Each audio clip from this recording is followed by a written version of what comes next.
রাজ্যের একমাত্র মেয়ে, নাম তার ফুলপরি। গোলাপ ফুলের মতো তার গায়ের রং, গোলাপ ফুলের মতোই তার গা থেকে মিষ্টি গন্ধ বের হয়। হাসলে পরে মানিক ঝরে, কাঁদলে মুক্ত ঝরে। তাছাড়া ফুলপরি গান জানতো খুব ভালো। তার গান শুনতে শুনতে আকাশের পাখিরা ওড়া বন্ধ করে নিচে নেমে আসতো। গাছের ফুলগুলি আনন্দে মাথা দোলাতো, মুকুলগুলি সেই গান শুনে ফুটে উঠত আপনা থেকেই। ফুলপরির স্বভাবও ছিল খুবই মিষ্টি। পরিরাজ্যের ছোট বড় সকলেই তাকে খুবই ভালোবাসতো।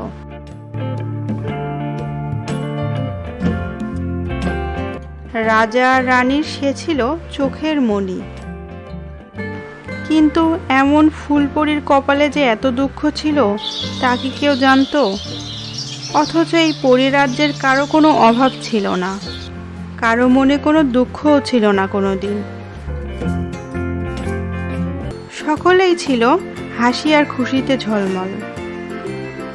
কিন্তু একদিন সামান্য একটি ঘটনাকে কেন্দ্র করে পরিরাজ্যের রাজবাড়িতে দুঃখের অমাবস্যা ঘনিয়ে এলো।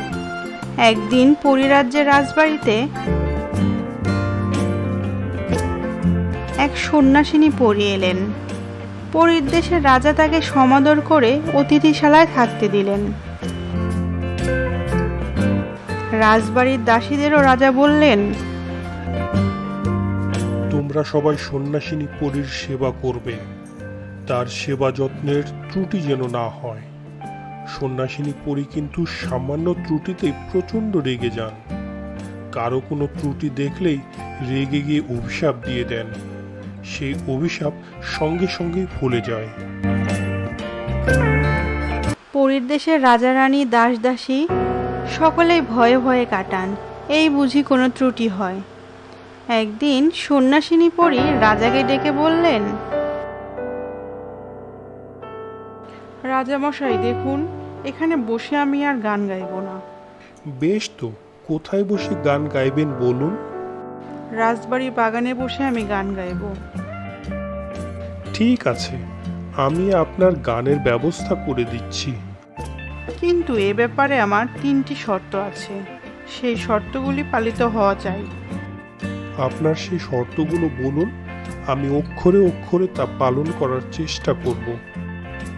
আমার প্রথম শর্ত হলো রাজবাড়ির সবাইকে আমার গান শোনার জন্য উপস্থিত থাকতে হবে। বেশ, আপনার প্রথম শর্ত যথাযথভাবে পালিত হবে। আমার দ্বিতীয় শর্ত হলো যে আমি যখন গান গাইব তখন কেউ যেন আমাকে কোনো বাধা সৃষ্টি করতে না পারে। ঠিক আছে, আপনার এই দ্বিতীয় শর্তও পালন করা হবে। আর আমার তৃতীয় শর্ত হলো যদি কেউ আমার গানের সময় কোনোভাবে বাধা সৃষ্টি করে তবে আমার ইচ্ছে মতো শাস্তি দিতে হবে। আপনার তৃতীয় শর্তও পালিত হবে। আপনার সেবা যত্নে আমি অত্যন্ত খুশি হয়েছি। আপনাদের গান শোনাবার পরই আমি এই রাজ্য থেকে চলে যাব। কিন্তু আপনি যে রকম প্রতিশ্রুতি দিলেন ঠিক তেমনটাই কিন্তু পালন করতে হবে। নিশ্চয়ই পালিত হবে।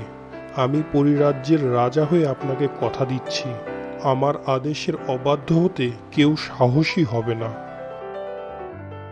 ভেবেচিন্তে কথা দিচ্ছেন তো? হ্যাঁ, ভেবেচিন্তেই কথা দিচ্ছি। কিন্তু বাধা দানকারী যদি আপনার কোনো আপনজন হয়? সেক্ষেত্রেও আপনার ইচ্ছামতো শাস্তি প্রদান করা হবে। রাজামশাই, আপনার প্রতিশ্রুতি যদি আপনি পালন করতে পারেন তবে এই পরিদেশে আর কোনো অভাব থাকবে না। এই পরিদেশে রোগ শোক আর কোনো জরাব্যাধি থাকবে না। তাছাড়া পরীরা অমর হবে। অবশ্য কেউ কেউ ইচ্ছামতো মৃত্যুবরণ করতে পারবেন। তাছাড়া পরীদের হবে সর্বত্র অবাধ গতি। কিন্তু আপনি যদি কোনো কারণে আপনার প্রতিশ্রুতি পালনে ব্যর্থ হন তবে পরীর দেশে ঘোর দুর্দিন নেমে আসবে। আমি কথা দিচ্ছি, কোনো কারণেই আমি আমার প্রতিশ্রুতি ভঙ্গ করব না। অতএব পরদিন রাজবাড়ির ফুলবাগানে গানের আসর বসল। এই গানের আসরে একক গায়িকা হলেন সেই সন্ন্যাসিনী পরী। রাজবাড়ির সকলেই গানের আসরে উপস্থিত। রাজা রানী, রাজবাড়ির দাসদাসী, কর্মচারী কেউ বাদ নেই। রাজকুমারী ফুলপরীও সখীদের সঙ্গে একটি কোণে বসে গান শুনছেন। সন্ন্যাসিনীর গলার সুর মধুর নয়, তাছাড়া মাঝে মাঝে তাল কেটে যাচ্ছিল। গলার সুরও অনেকের কাছে বেসুরো ঠেকছিল। তবুও শাস্তির ভয়ে উপস্থিত পরীদের মধ্যে কিন্তু কেউ কোনো কথা বলেনি, কোনোরূপ তাচ্ছল্য বা অমনোযোগীও দেখায়নি। সন্ন্যাসিনী পরীর সব কিছুই তারা মেনে নিয়েছিল। রাজকুমারী ফুলপরীও সখীদের সঙ্গে বসে গান শুনছিলেন।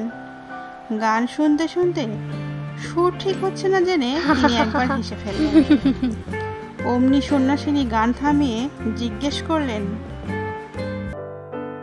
কে হাসলো? কে হাসলো আমার গান শুনে? ফুলপরী উঠে দাঁড়িয়ে বলল, আমি হেসেছি। কেন হাসলে তুমি? আপনার গানে কিছু কিছু সুরের ভুল হচ্ছিল, তাই হঠাৎ আমার হাসি পেয়ে গেল। আমায় ক্ষমা করুন দেবী। ক্ষমা? না, কোনো ক্ষমা নেই। তোমার সুরতালের জন্য খুব অহংকার, তাই না? আমি অভিশাপ দিচ্ছি, আজ এই মুহূর্ত থেকে তোমার গলার স্বর কর্কশ হয়ে যাবে।